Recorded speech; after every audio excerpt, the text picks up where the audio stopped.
amelyek abban segítettek, hogy a legszegényebb családok gyerekei, és itt azért Dél-Dunántúlon az orvosságban jelentős részben roma gyerekekről van szó, hogy az ő iskolai sikerességüket segítsük, és nem is feltétlenül matematika tanulással, hanem olyan légkört teremtsünk az iskolában, olyan segítséget nyújtsunk nekik, hogy ne rekedjenek meg az általános iskolán után tovább tanuljanak.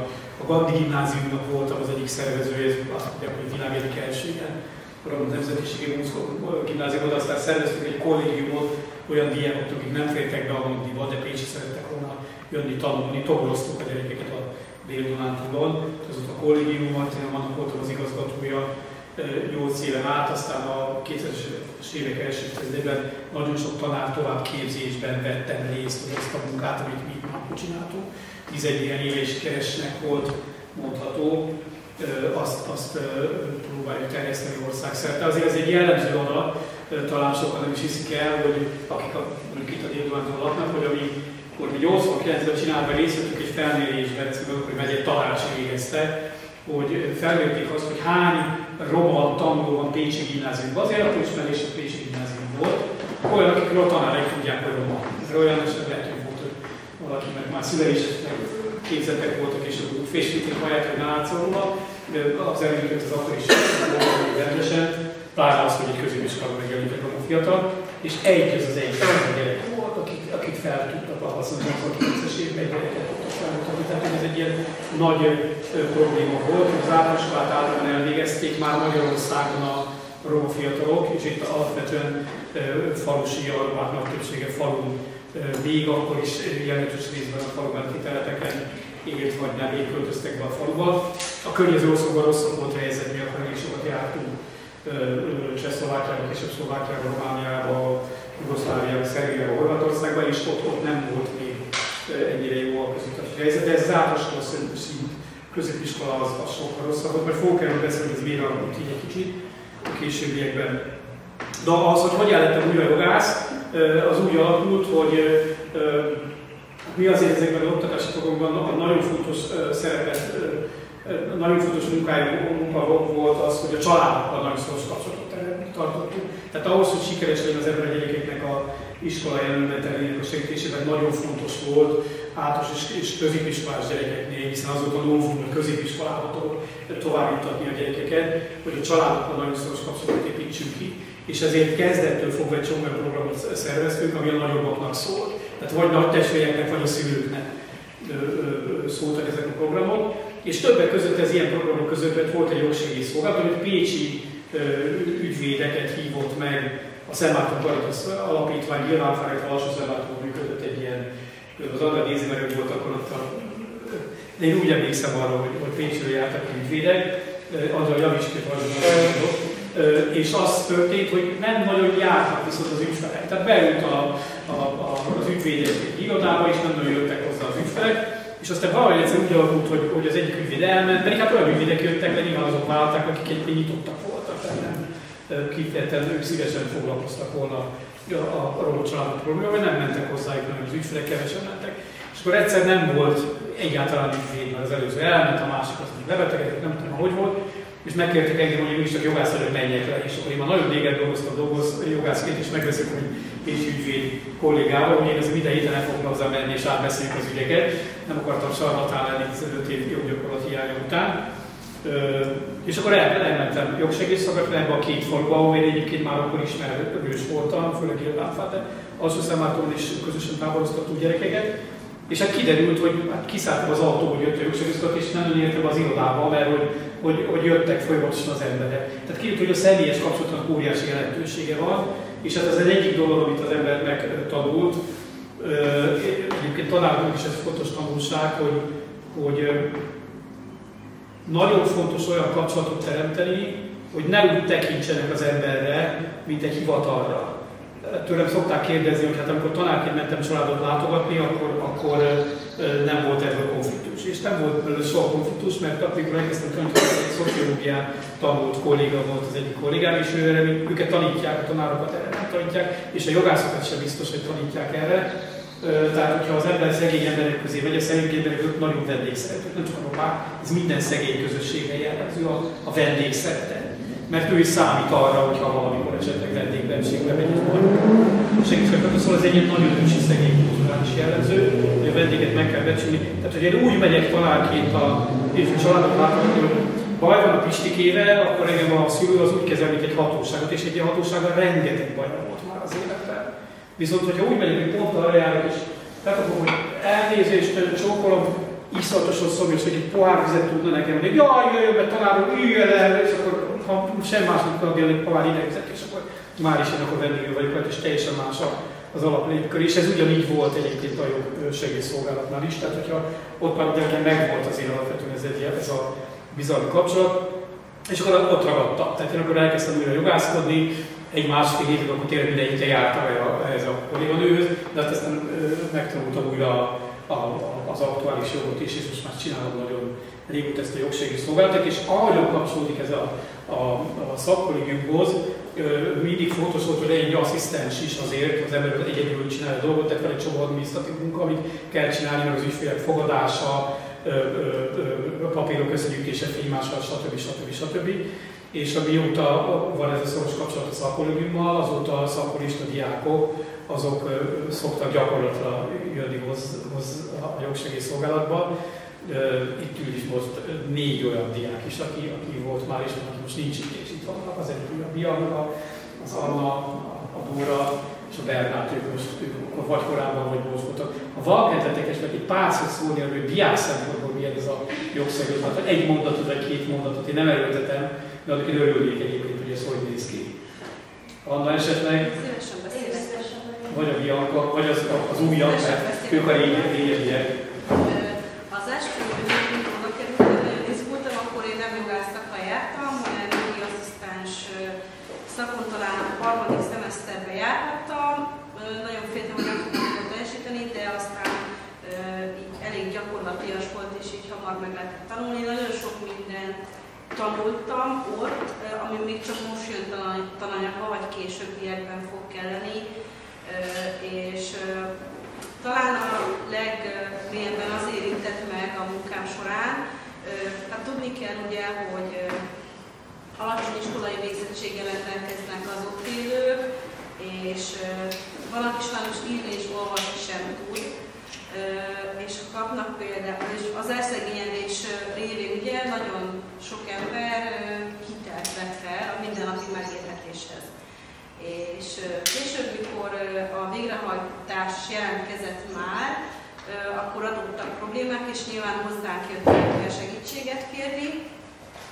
És sok esetben elévült már egy tartozás, ami például már 15-20 éve lett volna aktuális, és a végrehajtók behajtották volna, hogyha nem tudja az ügyfél, hogy nem tartozik már. És miután felszólítottuk, hogy igazolja azt, hogy az általános elévülési idő az 5 év, hogy azon belül történt-e valami megkeresés, vagy kvázi emlékeztetés, felszólítás, nem tudta igazolni, akkor kaptunk egy olyan választ, hogy tekintsük tártalannak a követelést. De ha mi egyébként meg nem lettünk volna, akkor meg amúgy is nehéz megélhetési körülmények között élnek, akkor még egy plusz kiadás lett volna ez a törvesztés, ami veszélyeztette volna az mindennapi megélhetésüket, de egyébként voltak nagyon jó ügyeink, például egy ingatlanadásvételi szerződés előkészítése is, szóval vegyes volt meg. Én itt tanultam meg azt is, hogy vannak olyan jogosultságok, ami költségmentességet eredményeznek a bírósági eljárásokban, ilyen például a GVT gyermekvédelmi támogatásra jogosított papír, aki ezzel rendelkezik, akkor az FHT, akkor ilyen a közgyógyellátás, úgyhogy egy... Az FHT, ez a foglalkoztatási helyetésű támogatás, mint a legszegényebbek kapnak, ez egy havi 22.800 között, erről megélni nem lehet. Nyilván nem lehet igazolni alkalmunkat, hogy vállalni kell. Én ezeket, és most is visszajárok egyébként, itt végzem az önkéntességet, nem tudok elszakadni innen. Köszönjük, Bianca, egy pár szót egyébként vonalában. Tényleg nem rabolnám. Nekem a jogsegélyszolgálat az életemben az egy dobogó volt. Azért, amikor bekerültem ide, hogy szeptemberben a jogi karra 2021-ben, akkor én novemberben már itt dolgoztam. Szóval így ez nagyon érdekes volt, hogy egyáltalán én képes vagyok-e ugye erre, semmi tudással, semmi tapasztalattal, és ez a hely volt az, ami megalapozta a jelenlegi karrieremet, illetve nyilván Péter, akire mentorként tekintek mai napig, de hogy van az idő, amikor le kell tenni a lantot és átadni másoknak, és ezért van az, hogy én most a jogsegélyszolgálatban nem mint munkatárs vagy önkéntes veszek részt, hanem ugye koordinátorként, és két gyakornokom is van, ugye a Dóra és a Bernát. Bernát egyébként a mentoráltam ugye a Perszében, a szakkollégiumban, úgyhogy én át is adom neki elsősorban a szót, hogy beszéljen és mutassa meg magát, hogy milyen szép. Nekem érdekes téma volt ez az egész, amikor megérkeztem, mert én amúgy azt sem tudtam, hogy mi az a Gilmánfa, illetve hogy mi az az Alsó Szent Márton. És ugye igen, a Bianca keresett meg ezzel, és így rárepültem egybe, hogy gyakorlati állás, ilyesmi érdekel egyből. Én mondjuk az Orbánnal ellentétben nem nagyon izgultam, mert ugye az ő filozófián végigmenve, és ugye az a jelentés, hogy tétesen, én azt sem tudtam, mit csinálok, tehát úgy voltam az egésszel, hogy nem is fogok tudni mit csinálni, de végül egyébként egész jól el tudtam helyezkedni az egészben, és ott tényleg én is nagyon sok mindent köszönhetek a Péternek. Nem ezért mondtam, hogy szól, de most róla nem kéne beszélni. Akkor rövidre fogom, tehát nagyon sok mindent köszönhetek a Péternek, és ugye a Gilmánfaiaknak is, mert tényleg szó volt a szegénységről, hát mondhatom, hogy nyomorról. Szó volt erről, és nekem kicsit megrázó volt ugye ez a közeg először, mert ez tényleg már ez egy olyan véglet, ami ezért nem vagyok hozzászokva. De igazából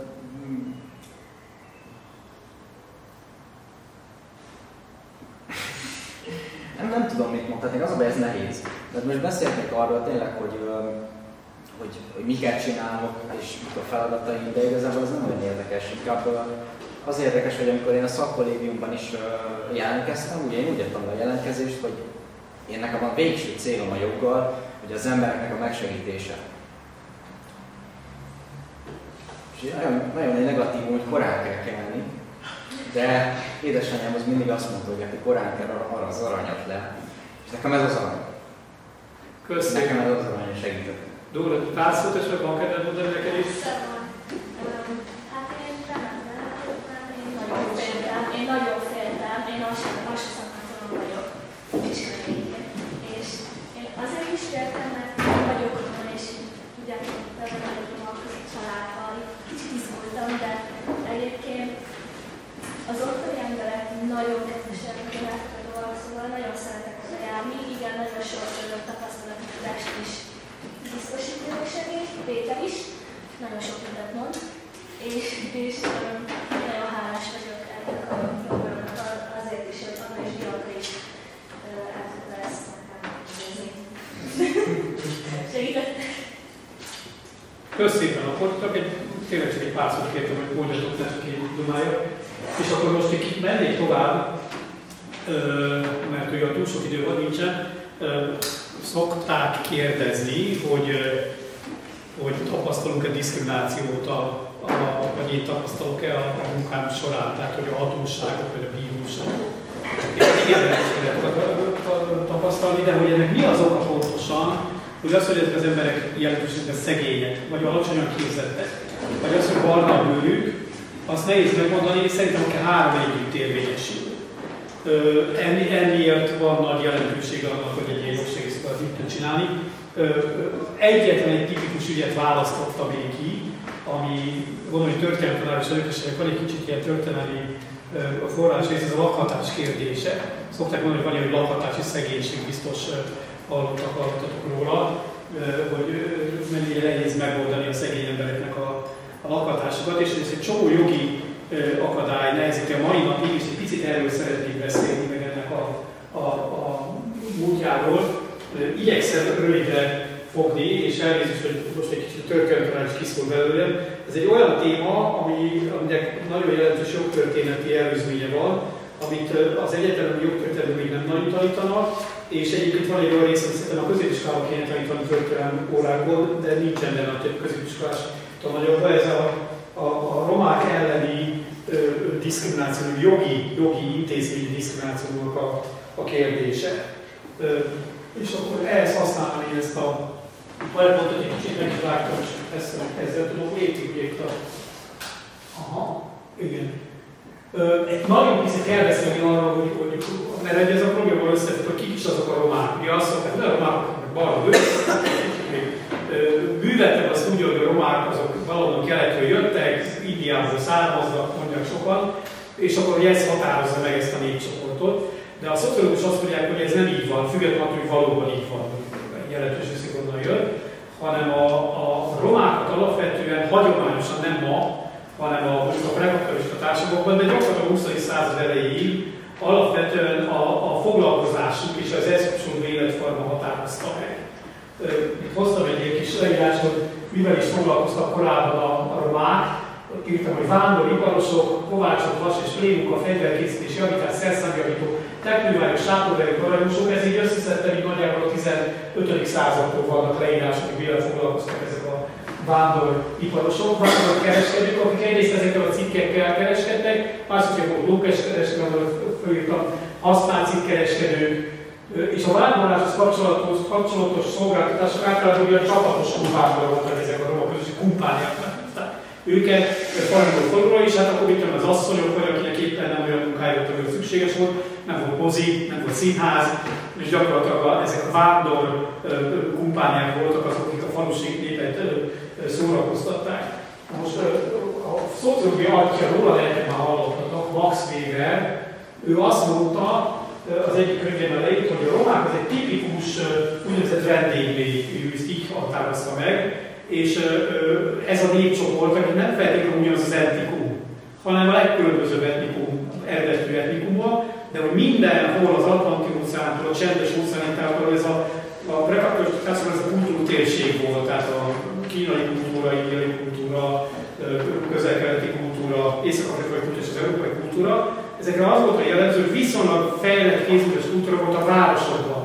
De ez a városi kézműves kultúra, ez legfeljebb a házipar szintjén jelent meg falu.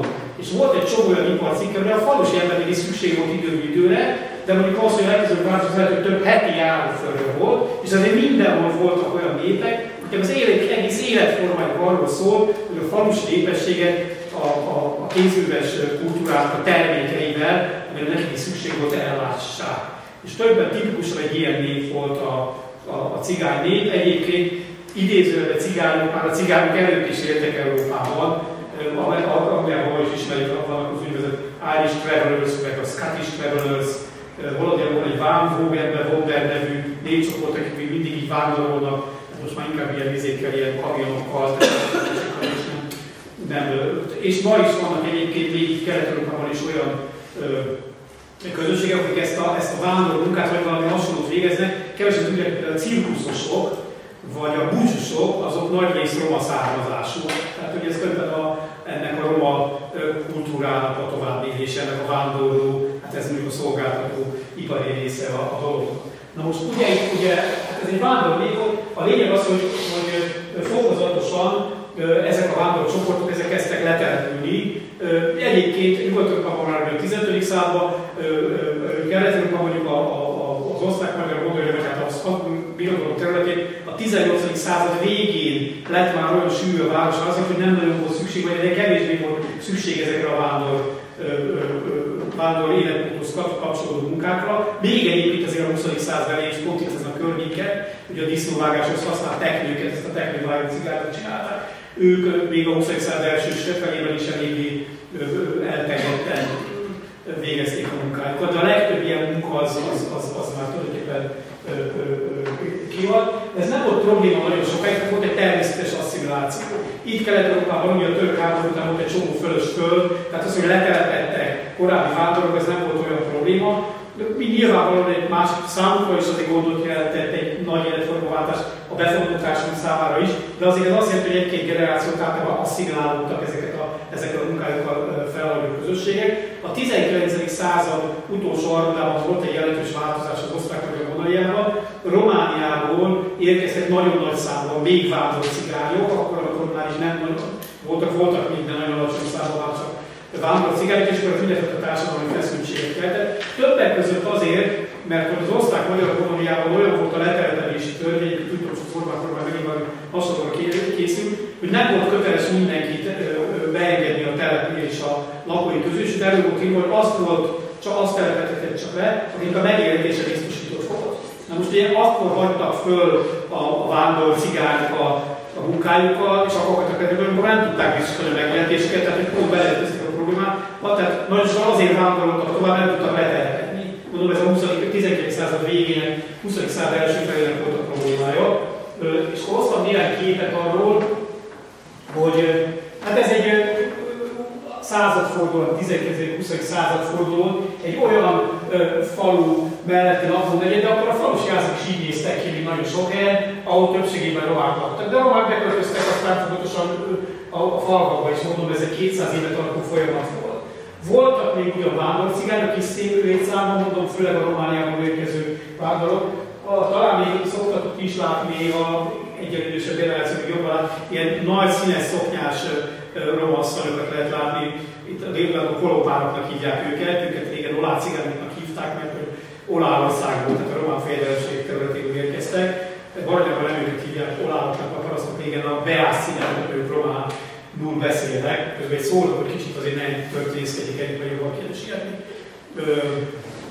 Ahhoz, hogy még megyünk idő a kérdésekre, úgyhogy próbálom egy negyed órát befejezni. Jó, egy negyed órát tűzünk erre a dologra. A lényeg az, hogy voltak még vándorcigányok, sátorozó cigányok, és voltak többek között például a teknővári cigányok, akik ilyen időszakos vándorok voltak, hogy valahol kaptak egy erdőrészt, hogy kitermelték azokat a fákat, amit a teknő vagy kisebb fajszközöket tudtak csinálni, hogy betekintettek egy járási területet, akkor már mindenhol volt egy teknő, akkor mondtuk, hogy több egyével oda költöztek, de ők időszakosan költöztek, tehát ilyen 15-20 évenként vándoroltak tovább. A 19. század végén készült egy nagyon alapos statisztika akkor a magyarországi romákról, a következő ilyen felmérések 1970-ben volt, tehát közel 100 év múlva, ez egy nagyon alapos felmérés volt.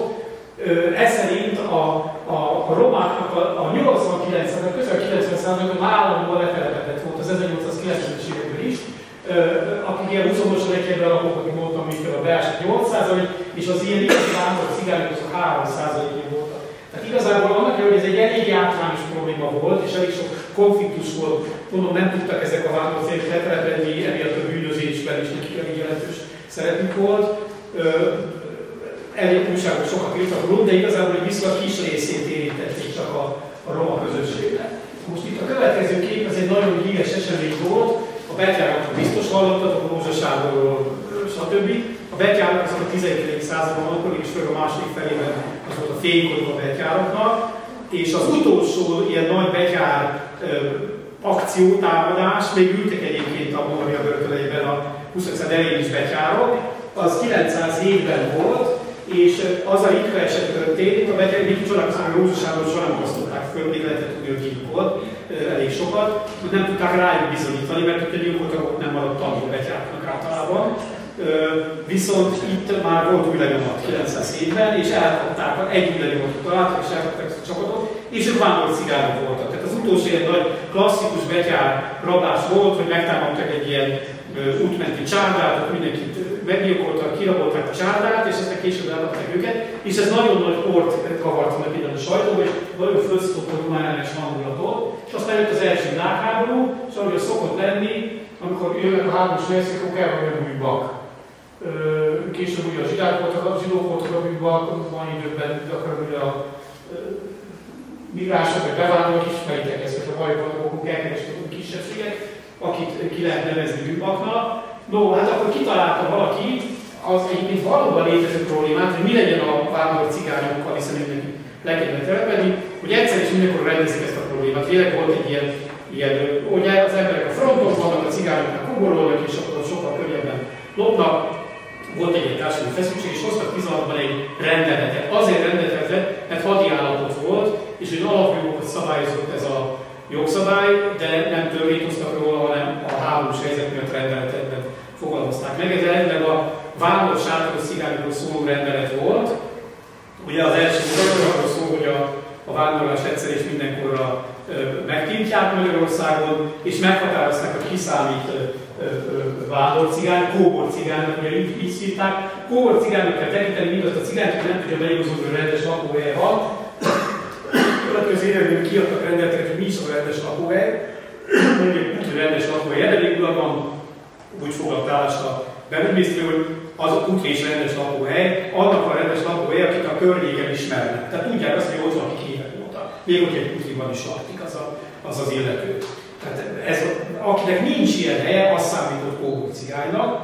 És a kóborcigányokról nagyon szigorú szabályokat hoztak, tehát ami pozitív volt benne, hogy kijöttek településeket, hogy kötelesek voltak befogadni őket. Tehát volt egy ilyen, nyilván ez sokan tiltakoztak is a települések közül, de hogy kijöttek településeket, viszont kényszerítik őket a letelepítésre. Aki tovább vándorolt, ugye annak idején háborús időszakban emelkedett a tífusz, amit ugye a teti terjesztett, és a tífusz ellen rohotották az embereket, és a kóborcigányoknak háromszögben adták be a vállukra a tífuszoltást, ez is szerepel a rendeletben, hogy mindenhol tudják, hogy mégis elfogadunk, akkor lehet tudni, hogy ő egy kóborcigány, és akkor az a toloncolás, meg még akkor börtön is eltétes, hogy internálás. Tudjátok, ez egy olyan szabály, hogy valakit akár 5 évre is, ez egészen a 60-as évekig élt ez a szabály egyébként, hogy akár 5 évre is valaki gyakorlatilag meghatározó időre be lehet vinni egy munkatáborba tulajdonképpen.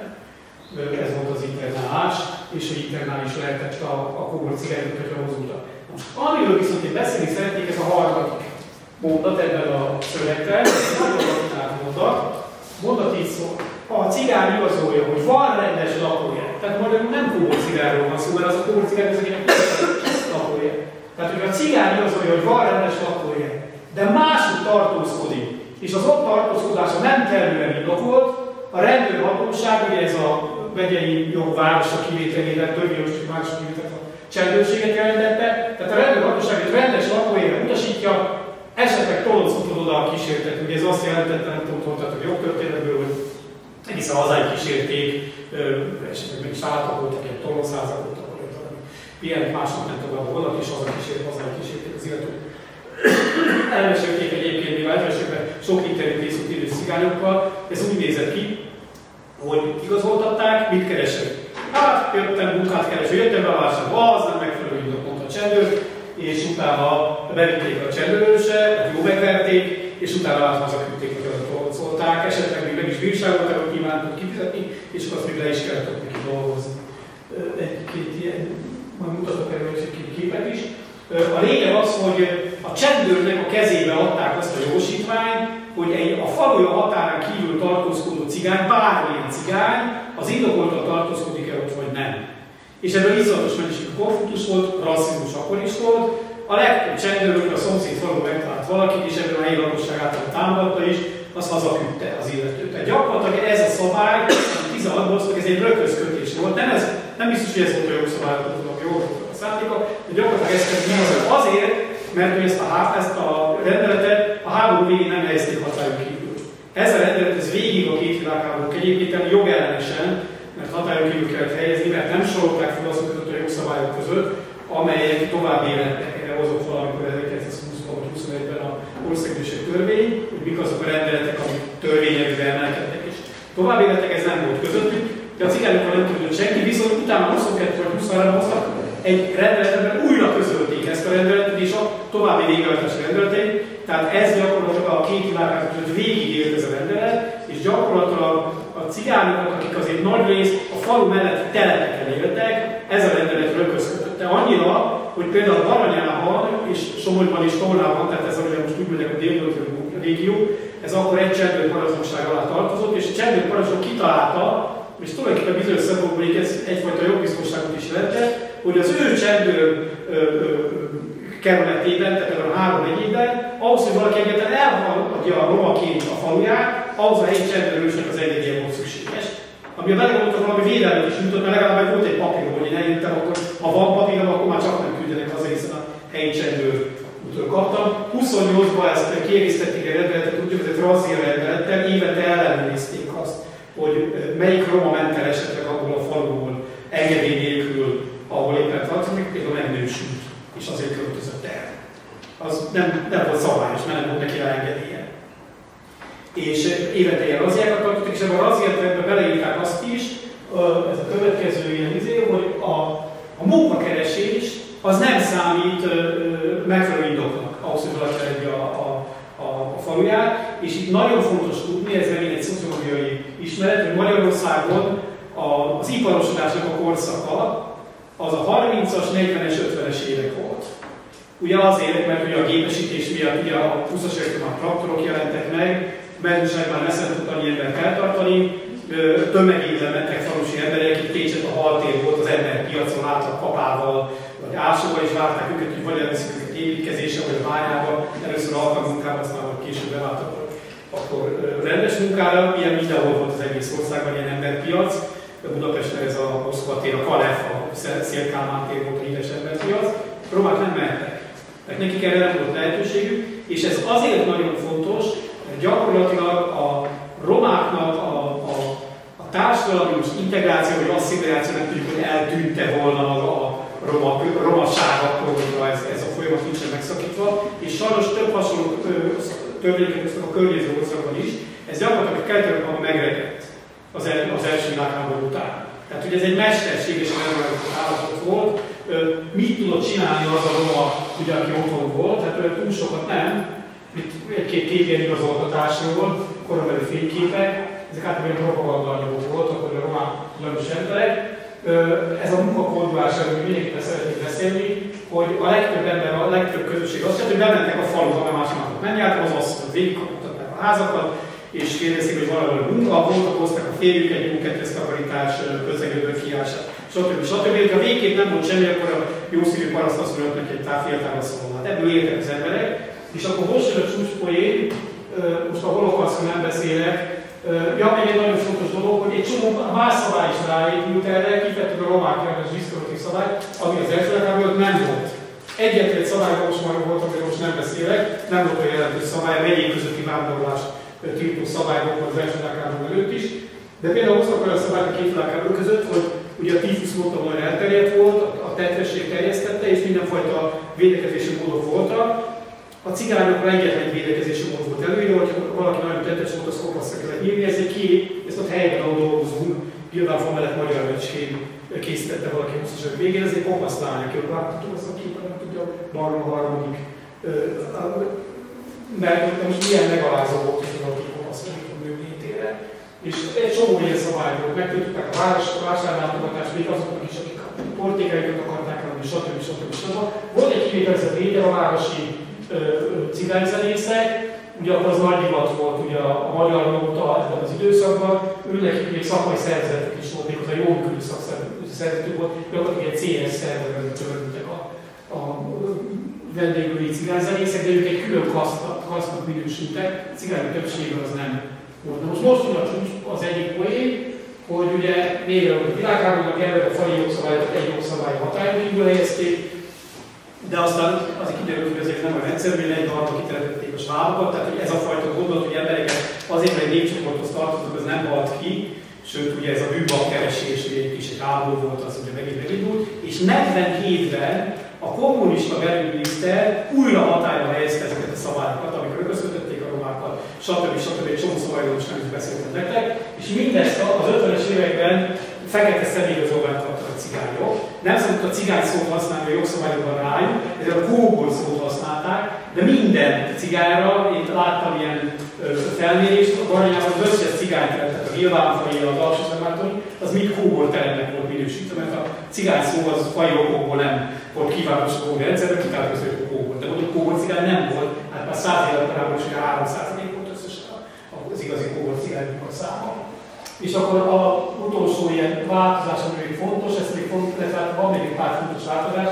56 után 10 000-ével internálták, ugye még érkezett az internálós törvényes jogszabály, 10 000-ével internálták. Tehát nem azok, akiket börtönbe csuktak, nem akiket kivégeztek, hanem aki falusi nemzeti bizottság elnök, 10 000-ével internálták 1 vagy 2 évre, amíg nem passzítek előtt a rendszer az országban, és ugye kiültek az internáltából, és ott volt egy csomó szervezet, főleg fő államosok voltak azok, akik ezt vezették, és megint egy lobbizás, hogy akkor mire használják az internáltából, mert ott vannak a romák, hát még mindig nem dolgoznak, és kitalálták, hogy beviszik internáltából a romákat, kvázi mint egy koncentrációs táborban dolgoztatják őket, hogy ma megtanulják pénzt a munkkal.